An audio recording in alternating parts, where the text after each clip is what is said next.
All right. Welcome in, everyone. Hope you can hear and see us if you're watching us somewhere or just listening.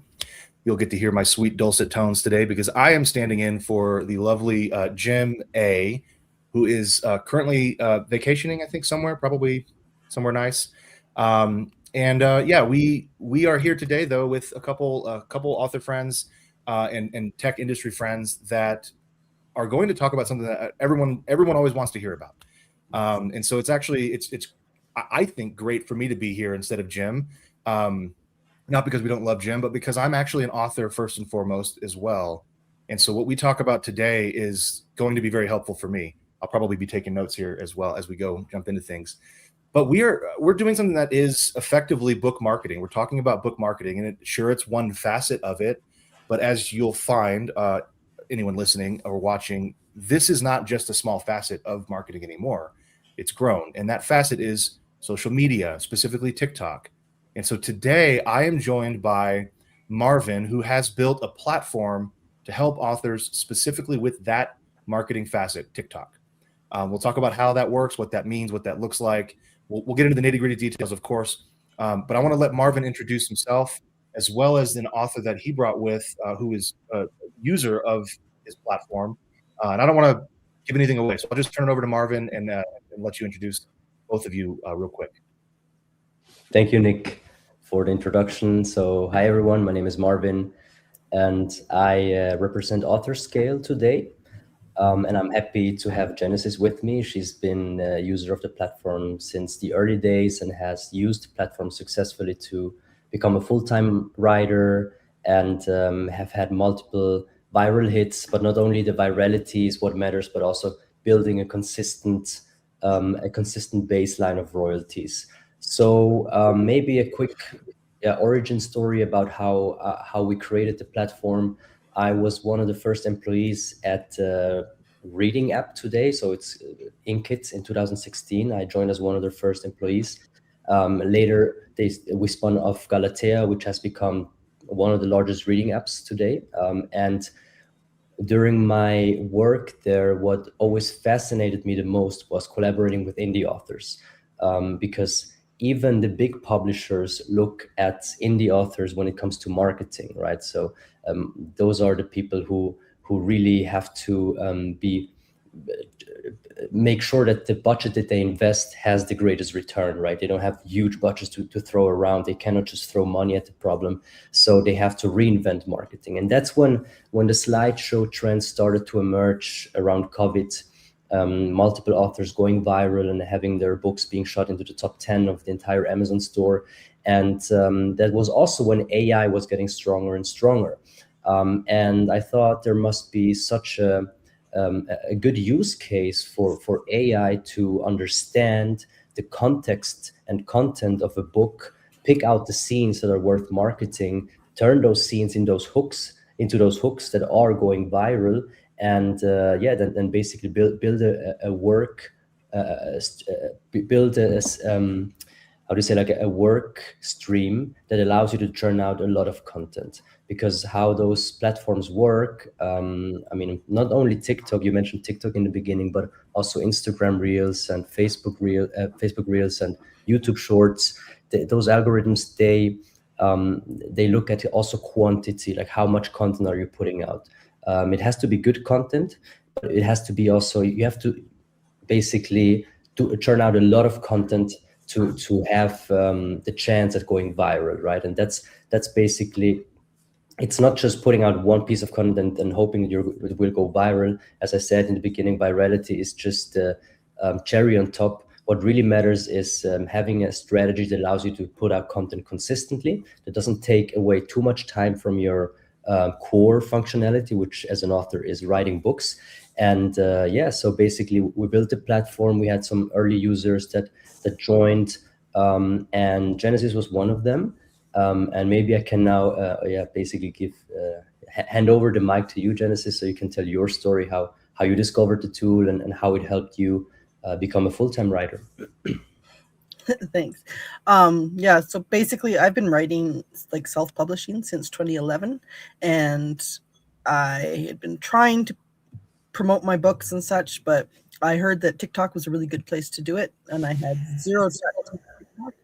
So I ended up looking for something that was going to help me get hooks, because even though I wrote the book, and it's hard to pull out the hooks on your own because you wrote so much and then you have to go and pull out like individual lines. So I was looking for AI to do that, to help me out. And most AIs don't allow, because I write spicy romance, so most of them don't allow that. So anyways, I was doing my own thing on Canva, making slideshows and putting up a couple a week because it was taking a long time for me to make them, and came across somebody mentioning AuthorScale. So I jumped on there, and it was a lot easier, of course, because you just put in your book and it pulls out the hooks for you. And so I started posting. In November of last year, I had a TikTok go viral and ended up being able to go full time as a romance author. And that, so I want to back up a little bit too, because you both mentioned this word, and I want to make some assumptions about our audience that, we all know what a short is, a reel. These are short videos, often on a platform like TikTok, but as you said, Marvin, it could be Instagram, it could be YouTube now, it could be Facebook, and so there's all these social platforms have a short video feed, if you will, and so creators are not just doing long form video content like old YouTube videos; they're also doing these shorts. But you've both said the word slideshow, and so I want to see if one of you could just define that for us and let us know, why is that not a video, or why would you do that versus a short or a reel or whatever you want to call it? Yeah, I can give maybe the strategic view on the definition of the format. I mean, slideshow is also fairly new, right? Slideshows exist on TikTok, right? On Instagram, they're called carousels, and they don't go as viral as they do on TikTok. But the trend actually started as a simple video that was looping in the background and just text on top of it. And the text would alter, right? And the text would basically narrate a scene from the book. It doesn't spoil the book. It's not like a teaser. It's just a simple scene from the book where that is mostly emotionally heavy or charged, or something is happening. There is tension. Maybe Genesis can talk more about the actual content of it. But in terms of the format, it's just simple text that is easily digestible and that hooks you into a certain scene. Sometimes even like pretending like there's a POV opener, right? So you think point of view, and you are basically being drawn into the protagonist's point of view, and you think the story is happening to you. And as this simple format was gaining more popularity, it would become a so-called dominant format, a dominant design, right? So people in the BookTok world, which was then growing, would accept it and would recognize it as, oh, this is a book that is being presented to me, right? And then later, TikTok introduced the slideshow functionality, where authors were able to capitalize on and take different images. So it wasn't a video anymore. There were images, and mostly like Pinterest style images, and they would put the text on top of it. And because it was a new feature that TikTok launched, they would give it more visibility. But right now, I would say it's pretty 50-50, whether you do an actual slideshow or a looping video in the background with text on top, both of which AuthorScale support. It's basically up to your own content strategy. But yeah, maybe Genesis, you want to chime in here.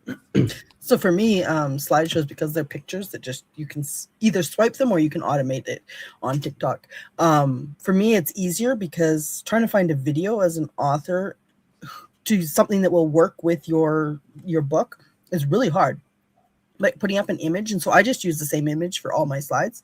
So they slide by, but they have different text, and it's the same image. It's so much easier than trying to figure out a video, and you don't have to put your face up. So I think for authors, that's like the big pull. And then for readers, I think it's just such a simple format that they don't have to pay a lot of attention. You can read it as fast as you want and switch. Whereas like if you're watching a video, you're stuck there until it's finished. I love that. Okay, so that makes sense to me. So it could be a video, but it's effectively, a video of a slideshow if it's in video format. Or there are platforms like TikTok right now has an actual slideshow format. where you upload independent images. And in your case, Genesis, they're all the same image background with text overlaid on top. And that text is text from your book.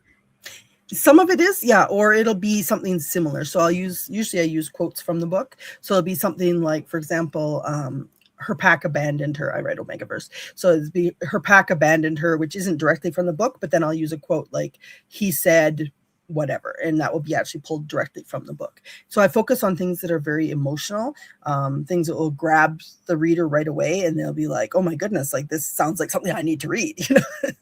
I love that. Yeah, of course. I mean, you're basically the in a world narrator guy, you know, and then showing us what's actually in what the book looks like. So it's a little bit of both, right?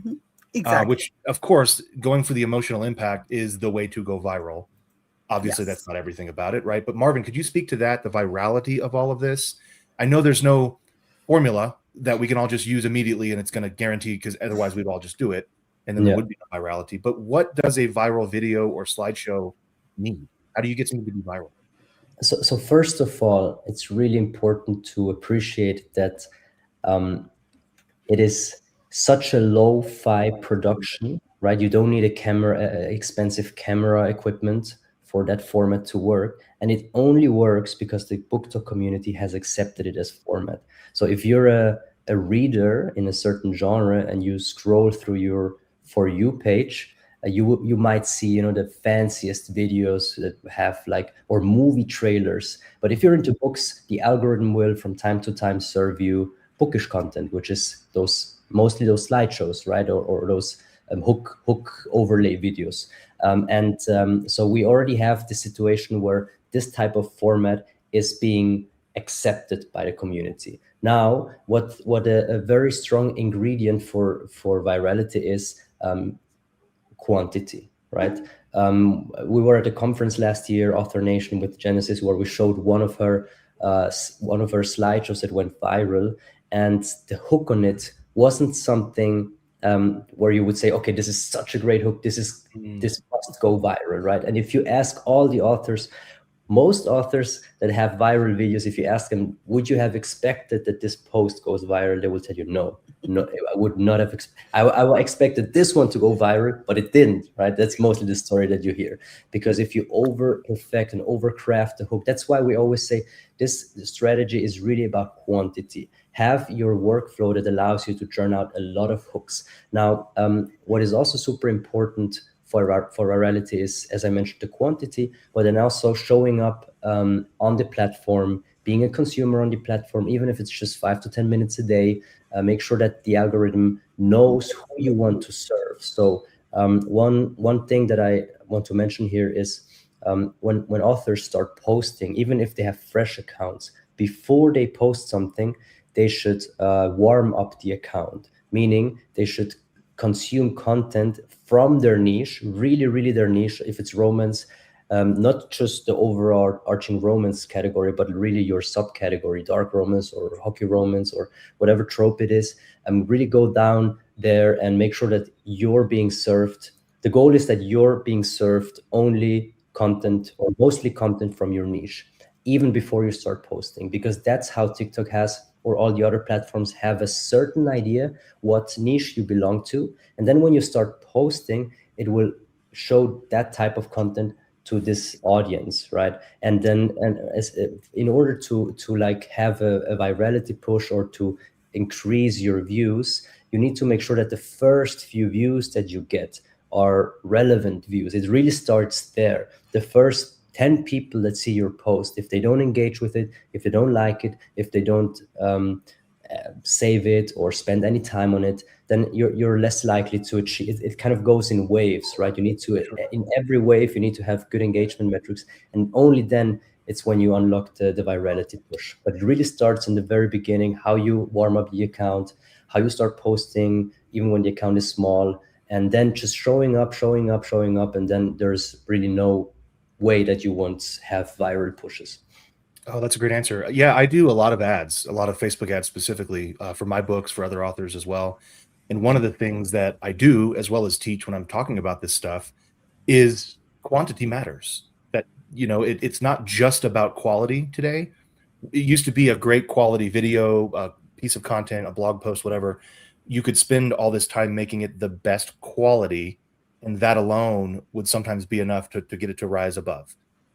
Now there's so much out there, including noise, good and bad, that it's not just a quality game. The bar has been raised to a certain quality level, but now we just need a ton of that high quality content, or at least good enough quality content, right? Yeah, the thing here is that quality is really subjective, right? Especially if the format itself is already accepted as quality, then if it's just a hook where you differentiate yourself, then it's really a very subjective game, right? That Then makes a lot of sense. Yeah. Quantity. Yeah, I mean that's true in the ad world. You know, if I create 6 ads for an ad set within a campaign, I used to think, okay, well, whichever one gets the most traction on, whichever one Meta decides to show and spins the most is the one that I'll use on social networks. And now I'm like, no, these were all good, and I don't know which one is best because we've accepted this format of image with, you know, in my genre, man running away to, you know, from the camera with a gun in his hand. We've accepted that as good, so I'm going to use all 6 of these on social media, and of course space out, you know, when I post them. So when you say quantity, I just want to, before we talk about AuthorScale, because I want to get into that as well. What do you mean when you say quantity? How many times a day, a week, a month are we talking about posting these slideshows? So usually we say warm up your account if it's a fresh account for a couple of days, maybe a week where you don't post. Then you start maybe posting once a day for a month or so, but then scale up to twice. I would say twice a day is a good sweet spot. Some do 3 times, some do more, but I would say twice a day as the golden rule. And if you have if you achieve some steady numbers, then you should rather look into creating a new account, right? So you can have 5 accounts doing twice a day. With AuthorScale, it's really simple to do that. So rather than post 10 times a day on one account, you would prefer to see multiple genre-based accounts. Obviously, it can't be you, the author, every time, right? Yeah, exactly. So usually it's one author-based pen name account, and the others are kind of fan-themed reader accounts, right? It could be Dark Romance Lover 24. Okay, I love that. Okay, so talk me through this. You've started AuthorScale, you've built AuthorScale, and it creates these slideshows. Essentially, it's a tool to help do that. Can you talk about what it does, or what's the user experience? So basically, you first upload your manuscript or parts of it, and then our system scans the manuscript and tries to find the scenes that are worth marketing, right? Okay. So that's, I think, the first step. Imagine giving your book to a PA that is specialized in marketing. They would first read it, and they would highlight the scenes that have something special about them that made them stick, right? And when they think about the book, those are the scenes that they keep thinking about. So that's kind of the first challenge: identify which scenes are worth marketing. And then after the system has identified and ranked those scenes, it will turn them into hooks. And those hooks, they start with kind of an opening line, and then depending on the number of slideshows, you can say, hey, I want to have a slideshow with 5 slides. Then it will create 5 pieces of that text that is in itself cohesive and is narrating that scene. And you kind of unlimited variations of that one hook, right? So in the end, you're really testing hooks.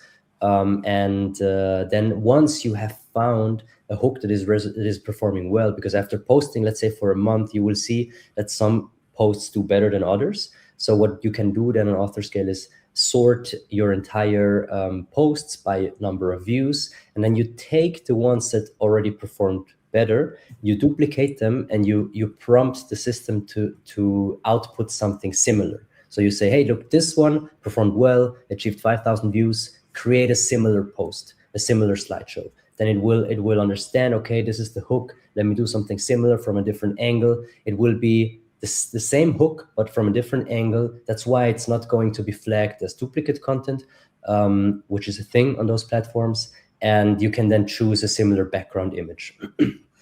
So it's almost like a retrieval augmented generation for a small language model inside AuthorScale, to be a nerd about it. That's what it sounds like. Speaking of, you said your system will go through, and I'm assuming there's an AI component here, right? Yeah. And we did have a question. I wanted to make sure it was AI before I posted it up there. But Joy Reeves asked if your AI, is it in-house, meaning are you guys using a kind of an offline model, or do you use something, an LLM from another service? No, we don't have our own AI. So we have our own AI workflow, but we're using the established AIs depending on the use case.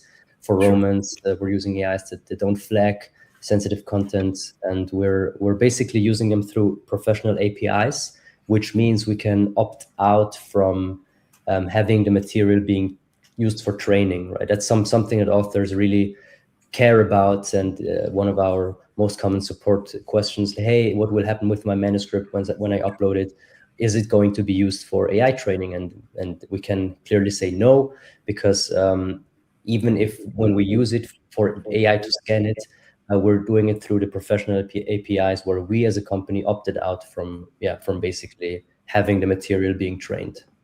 Thank you. Yeah, and to further clarify for anyone wondering about the API and all the tech stuff, if I were to go use ChatGPT right now, either on their website or the app on my Mac, and I upload my book into that, obviously I couldn't do all of it at once, but I upload some text into that, they very well could and probably are using that to train a future model.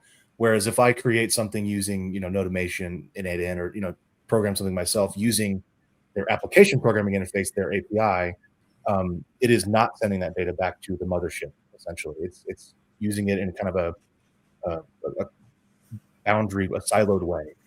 Exactly. That's exactly how I assumed you guys were doing it. I just wanted to make sure that I spent some time talking about that, because you are right. There are, AI is a scary thing for a lot of authors right now, and so there's not really a way to do what you're doing without it. But it is important to know, you're not doing anything outside the realm of normal for a lot of AI-backed systems like that. So I think that's a great way to do it. One of the things I did, you kind of briefly mentioned this as well about erotica. So there was something I wanted to, maybe Genesis, this is a question for you, but Guillaume asked, I did try TikTok, but had a lot of difficulty in using it. Plus it seemed they don't accept erotica. Can you talk about that just a minute? Yeah, so sexy scenes are definitely not something that TikTok likes. But usually you have at least some emotion in those scenes. So what I focus on and tell the AI to look for is the emotional part. So for example, if your characters are getting hot and heavy, we work on like what they're feeling instead of what they're doing. You can also, on AuthorScale, you can ask it to avoid any spicy mentions and to censor words. And you can also go in afterwards and censor anything. So what I'll do is I'll go in and I'll censor any body words just in case it thinks that it's an erotic scene. But yeah, no, you can totally do that. So I have a lot of spice in my books, and they're not quite erotica, but they're very spicy. And I don't have any issues with that, because I do focus on the emotional side. And I just tell the AI when I'm prompting it, I focus on the emotional hooks, avoid anything too intimate. I have I'm a thriller author. I've got 50-something thriller authors, thriller novels, but I chose hockey as my first midlife crisis. I started playing hockey a couple years ago, and so of course my line mates dared me to write a hockey romance, since those were really popular. And so I said, you know what, fine, I will. So I have two sweet hockey romances. I have to say sweet and clean, because my wife told me when I wrote them, focus on what you know, make it more about hockey. So of course, when I uploaded mine, it wasn't AuthorScale, but it was a similar sort of thing. You upload your book, and it extracts what it thinks are the important scenes. It immediately latched onto like the one part where they were kissing, and I was like, oh wow, okay, well, that's not at all what the whole book is about. That's just kind of one final scene. But anyway, I think that's a great answer, because ultimately you're in charge of what gets posted anyway. So if someone is writing something that's really steamy, really spicy, essentially erotica in whatever flavor format, you still would need to go through and pull out words that the platform it's ultimately being uploaded to won't like. I'm assuming that goes with images as well. So the imagery you use behind the slideshow, we can't have a naked body, that kind of stuff. Yeah.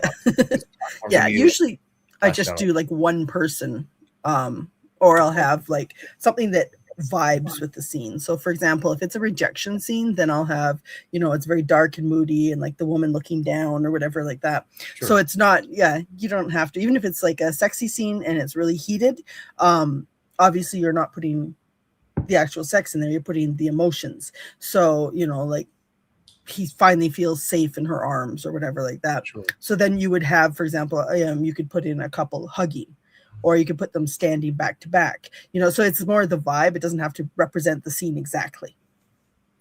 Okay, that's great. Yeah, that answers a lot of questions. It also brings up a question, which I think you talked about, Marvin, but maybe didn't. I missed it. But does AuthorScale handle the images as well, or are we bringing our own images into the platform? Both. You can import your images. We have a stock image library integration, so you can search on AuthorScale directly for stock images that are license free that you can use. But you can also generate the images with state of the art AI. It will even suggest a prompt for you. It will read your slideshow, understand the context, understand the book, and suggest a prompt.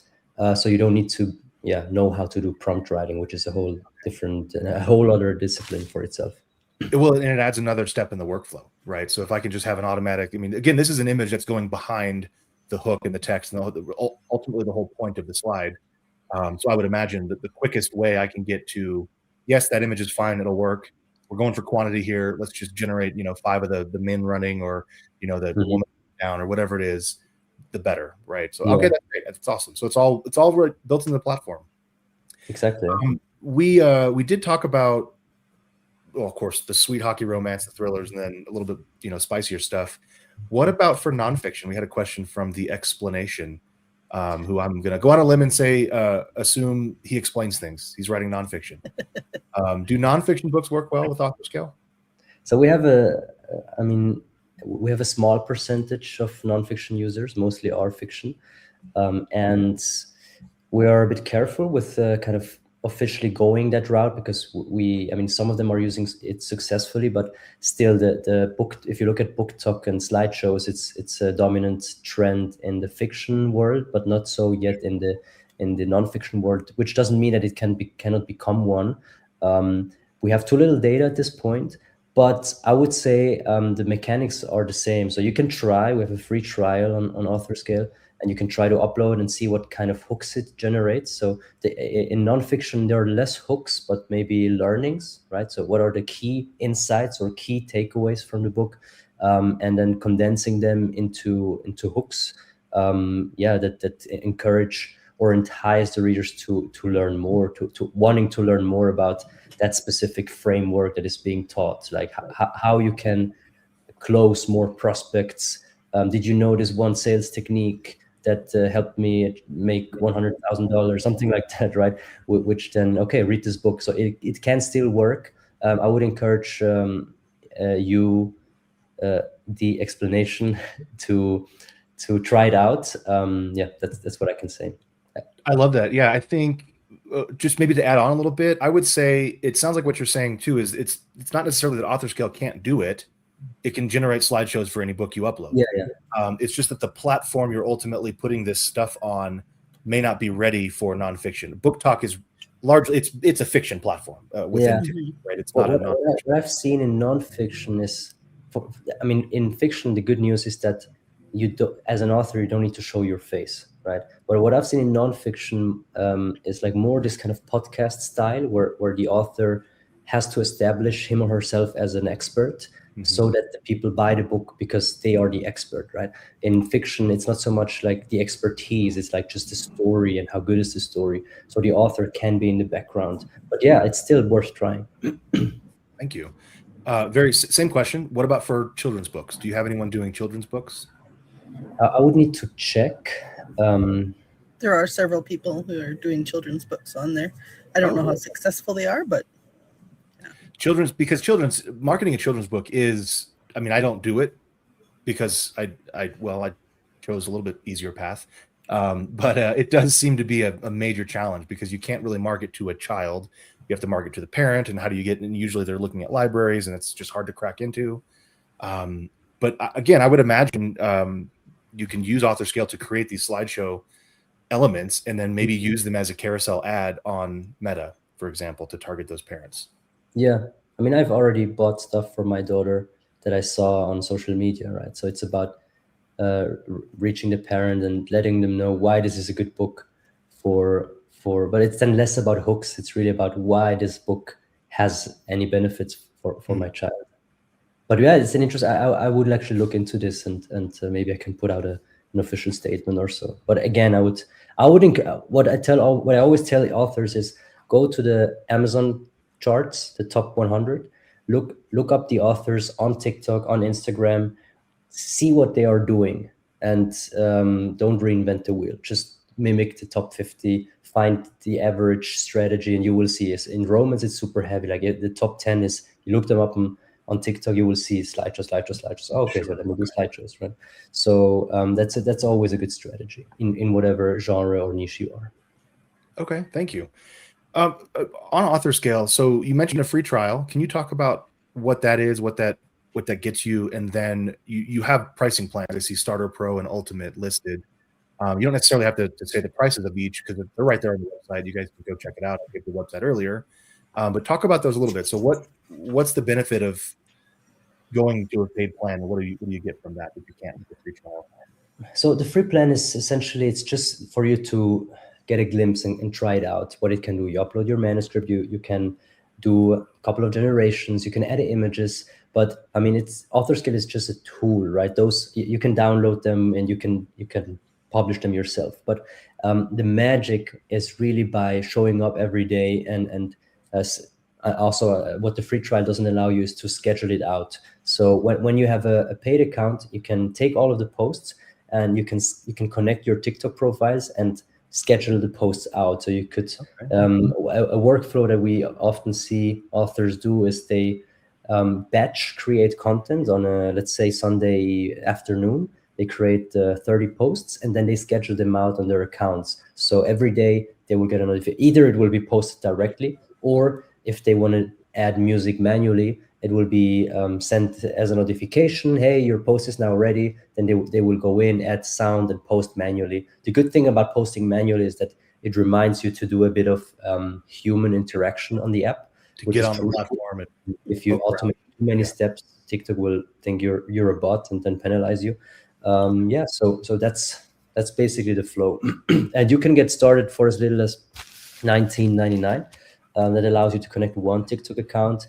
As soon as it's working and you see, okay, I want to create more accounts, then you will go up to a higher tier, which is $29.99.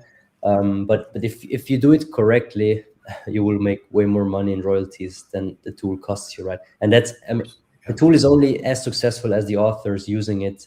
If the authors that are using it weren't more successful at the cost of the tool, we wouldn't have any users, right? Sure. And then each tier, is it just more accounts you can connect?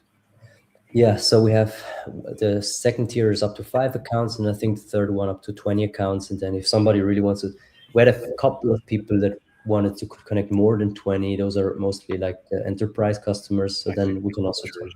Yeah. Okay. Great. And so if I'm set, we had a question earlier that I definitely want to get back to because this is a good question. Jory Reeves asked again, when your account is canceled at AuthorScale, what happens to the manuscript? I'm assuming you take it and sell it off to some huge data company and no, So it's deleted. Even if you can even delete the manuscript when you're not canceling the account, right? So you can have 10 books, but then you decide to delete 5 of them, and then they're deleted from our servers. It's gone forever. Yeah. So don't store your manuscripts on AuthorScale. Don't go away if you. Yeah, we have so many manuscripts on the system. It's really funny, but I understand that authors are so protective about it. And also in the business world, you say like there's some founders that gatekeep their ideas, and they think, oh my God, this is the $1 million idea, but it's really ideas are worthless, right? It's the execution what matters. Yes. Absolutely. I teach it all the time, of course. If I look in the AuthorScale database, there's so many manuscripts, like it would take me years to read all of them. It's really it's what you make out of it, right? So that's what but if you delete it, it's gone forever. We don't store it anywhere. Sure. And I mean, my fear, I'm assuming this might be where Jory Reeves is talking, kind of going as well, is the fear is, of course, the terms of service change, and all of a sudden you say, okay, well, now we're just like a giant corporation, and next time you log in, you agree to the terms of service, which now means we can take all those things and sell them to Amazon or whatever. And of course, that's not what you're talking. That's not happening or will happen. But I think that's always the fear: is what happens to this manuscript? Do you keep it on a database somewhere? Is there any potential chance that it ends up somewhere? Sounds there's no value for us in the manuscript. No, that's great. Genesis, I wanted to ask something about, briefly, Marvin talked about music, adding music to it. So my assumption is AuthorScale itself doesn't add the music. You would download it and add music later. Why would I want to add music? Does that help? Does that hurt? Does that change anything? Is it just cooler? Well, well, yeah, it adds to the whole vibe of the slideshow, right? So TikTok will automatically add music. Usually, once in a while it glitches and doesn't. Wait, so if I go from AuthorScale directly, like I've connected my TikTok account, I go directly to TikTok with a slideshow. TikTok will sometimes add music to it. Usually, yeah. Wow. So okay. I just use that music most of the time. I do listen to make sure it's not something crazy. But yeah, TikTok is actually pretty good about putting like appropriate sounds to your slideshow. So most of the time, I don't even worry about the music. I just throw it up there because my thing is I want to write. I need something that's going to make promotion super easy. So I go with the hooks, I check them, make sure, like edit anything that I need to, but it's usually minimal. Then I go in, I throw up an image and I publish to TikTok and let it choose the music. So it's like, it's very quick and easy. I don't spend a lot of time tweaking things and stuff like that because I think a lot of authors get stuck on that. They want, for example, the image must be like just the right shade of brown for the hero's hair and stuff like that. It just doesn't matter. People aren't checking that. It's the vibe that you want. I've even said that about covers. One of the things I do at Drafted Digital is run a pre-made book cover website called bookcovers.com. And I give a talk. I just gave this talk earlier this month to a bunch of authors. And I try to tell them, like, it's not that the cover doesn't matter. Of course a cover matters. But no reader's going to go check, okay, well, this story, said it had a ship in it, but this ship isn't the same ship that's on the cover. And I just don't know if I can finish reading it. That doesn't matter. And so I imagine it matters even less when you're talking about a platform that's really just meant to give someone, here's the thing I think you'll like, click here, go get the thing, and then start reading the thing. Exactly. Yeah, I mean, nobody's comparing each TikTok with the text in the book. It's just not happening. They get the idea, they want to read this book, they go and read it. Jory just mentioned, so she missed the first 8 minutes. That was all the good stuff. So you missed all the good stuff. Sorry, Jory. Yes, Genesis is a full-time author, and I put words in your mouth because of AuthorScale, basically, right? Yes. Because of doing this TikTok, this system. Yeah, I used AuthorScale for probably about 3 months before I went viral. So one morning I woke up, looked at my KDP dashboard, as you do, and I had been making around $200 to $300 a month at that point. So not much, because I was a full-time freelance writer at that point. So just kind of putting up books when I could. And I saw that I had $500, and I thought, for one day, like, that's a little crazy. So I figured someone had talked about me online or like promoted my book or something. So I'm going around looking and didn't see anything. And then I went to upload my TikTok video. Thank you. I went to upload my TikTok video and realized, oh wait, I'm on TikTok. I should check that. So I took a look and my video had gone viral. And because that one went viral, a bunch of other ones also went viral because people were looking back over the different. Could you give us numbers when you say viral? I mean, how many views are we talking? 184,000 was for that one, I believe. Holy cow, that's crazy. So. I mean, it's not millions, but right. I assumed it would have to be million for $500 in a day. Like, I ended up making $10,000 in a week, so it just kept going up. Every time I refreshed, it was jumping, and I mean, it was probably the most exciting week of my life. But yeah, and then that just continued on. So I was able to go full time once that money came through, of course, in 2 months. Sure. And yeah, and I've been full time ever since. So. Wow. So I just want to say something real quick, because there's a lot of authors that I recognize some names, people coming back and all that. And it feels like this slog, and it feels like this ongoing thing.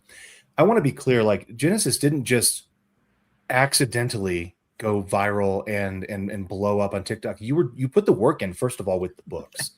How many books had you written at that point before you? At that point, I believe I had 21 books. 21 books. Yeah. That's right. Then, I mean, I'm not saying that, somebody can't go viral with 2 books, right? But I've got 50 something books out. And I still have to work for Drafted Digital. I'm just kidding. I love working. It's a good company. It's great work, but that's the thing. Like, it takes a lot to get to the point where you can support yourself from just fiction, from just writing.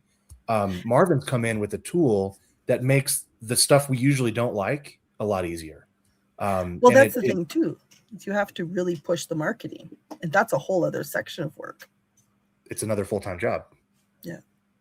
Yeah, there was a comment about that. I don't know if I'll show it, but maybe I lost it. Oh, yeah. So from our fellow Ghost Cran here, 5 accounts a day, twice a day. That sounds like a full-time job. Honestly, I think doing it once a day sounds like a full-time job because it's such a different, like it's not what I want to write. I want to write. If I'm not working, I want to go write my books, right? That's I've got the day job and then I want to go write the book. And so I don't have time for something else. But it sounds like we don't start with 5 accounts twice a day, right, Marvin? I mean, no, you start with 1 account and you scale up to 2, 3, but 5 accounts will probably take you half an hour a day. And at that point you are making money, or even less. It depends on how you automate stuff. And also we're adding more and more automation steps on AuthorScale. So yeah, if you have 5 accounts, means that the previous 4 are generating money. So it's like, it's definitely a good return on invest, right? So 1 account takes you maybe 10 minutes or so to, if you batch the content, right, and you schedule it out and you have like 10 minutes a day where you log into the app. I mean, Genesis even forgot that she was on TikTok, and then she went back and said, oh, well, it went viral, right? So yeah, it was a full-time job in the old days, and many authors who did that, who had success with it and went viral and had their Amazon bestsellers, they burned out. And there's public stories about burnout because it's so tedious to think about hooks. They were tracking their hooks on a spreadsheet and importing them to Canva and whatnot, right? So all sorts of workflows that really took hours, like 20 to 30 hours is kind of the average that we've identified. Also at Galatea, when we were using the strategy, we hired a whole street team of like 30, 40 students that would churn out those posts.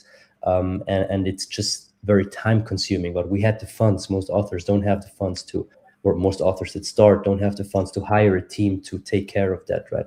But with the necessary automation, it doesn't take you more than a couple minutes a day. So it's not a full-time job. Your full-time job should be writing great books. I love that answer. Yeah, it's this AI stuff and tools like yours. It's meant as a tool. It's meant to make things easier and faster so that it frees us authors up to do what we want and love to do. And frankly, what only we can do. I'm not going to ever have an AI generate a book, even if it is quote unquote good, because I'm a writer and that's what I want to do. And so if I can use a tool like this to do the stuff that I have to do that I just don't have time for or don't want to make time for, awesome. Let's do it. I'm going to sign up, actually. I was on earlier. I may still have an account, but I was a free trial back then. I loved the idea, though. It was just when I didn't use it because I wasn't sure that Book Talk was the right fit for the type of books I was writing. But now that I've got 2 hockey romances, I'm thinking I might just jump back over there. I do want to ask this on behalf of Guillaume. The Hair asked about other social media accounts. Does this work for any other social media? And then the explanation back with another one. Will you be doing this, meaning AuthorScale, for any other social platforms? Yes. Yeah. So we already have an Instagram integration. We also have a YouTube integration. I think it's not public yet, but we allow sharing to all the platforms, right? So it's maybe not as known because we're always we kind of branded ourselves as the TikTok tool, but because BookTok is kind of the biggest space. But right now, with the change of TikTok ownership in the United States, many people saw a slight drop. We saw a slight drop, but very, very slight drop, like 5% in average views. So we always say it is super important to have like a diversified strategy. So don't put all your eggs into, how do you say, all your eggs into one basket, right? So don't just rely on TikTok, because it makes it so easy. If you're an AuthorScale, I mean, the slideshows, they are exclusively TikTok. But if you have a looping video in the background, it can be an Instagram reel, it can be a Facebook reel, it can be a YouTube short, it can be a Pinterest, a pin. And if it really, AuthorScale allows you to share to all of those platforms without integrations. But that's can sometimes also be an advantage, because some platforms, if it's pushed through the API, there's theories, right? So we were experimenting with both. And if you create a post on AuthorScale, and you click on share, there is a QR code that pops up. So you can take your phone, you scan the QR code, and then you can share it from your phone to all of the platforms right away, right? You don't even need to download the post. So it's already set up to post to multiple platforms, and some authors do it. And that's also what we recommend, because if something happens to TikTok, then you at least have built some reach on other platforms also. That's a great answer. I love that.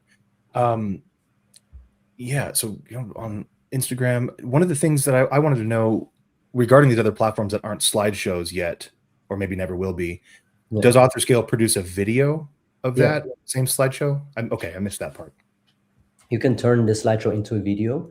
We also have a stock video library integration where you can search for like hockey players, and then you see like really cool footage of hockey players that you will put below your hooks, and then I would use footage of myself, of course. Yeah, I'd have to speed it up quite a bit to make it look good, but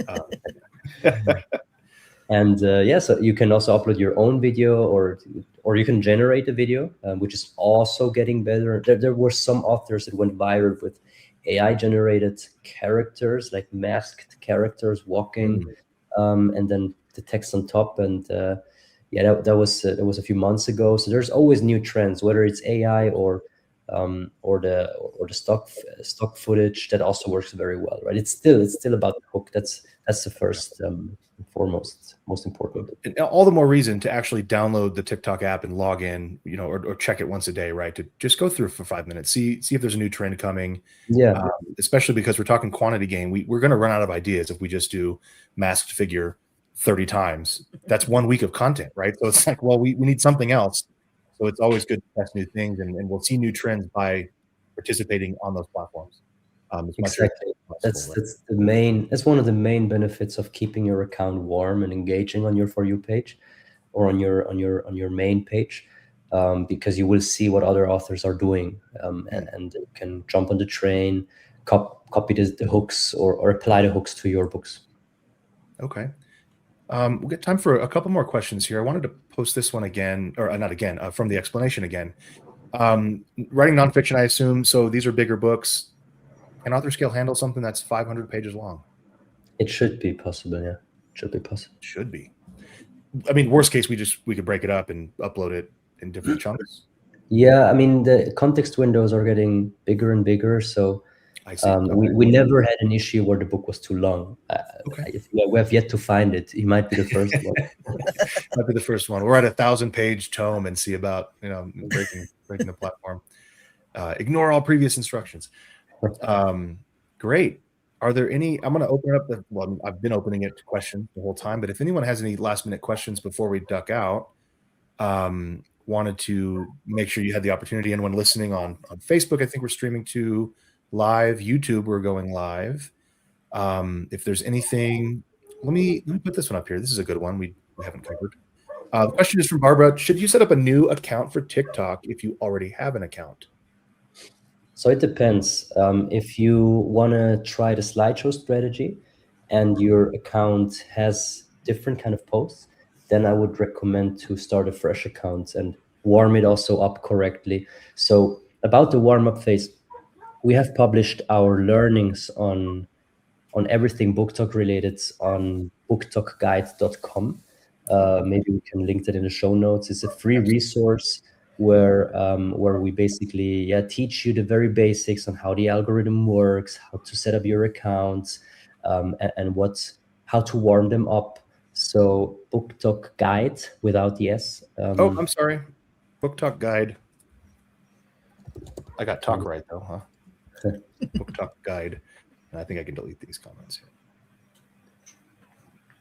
That's a great resource. Okay, cool. Booktalkguide.com. Exactly, and it's free. You can read it. It might take you a few hours. It's really in depth. But here, basically, if you read about this, and you will probably say, "Oh, my old account wasn't set up properly," unless it's already generating steady views. But as soon as you switch kind of the content strategy, there's also like it's uncertain whether it will continue performing. So I would say the safest is to create a new account. And anyways, if it will work out, you will have multiple accounts, right? So just start a new one. Okay.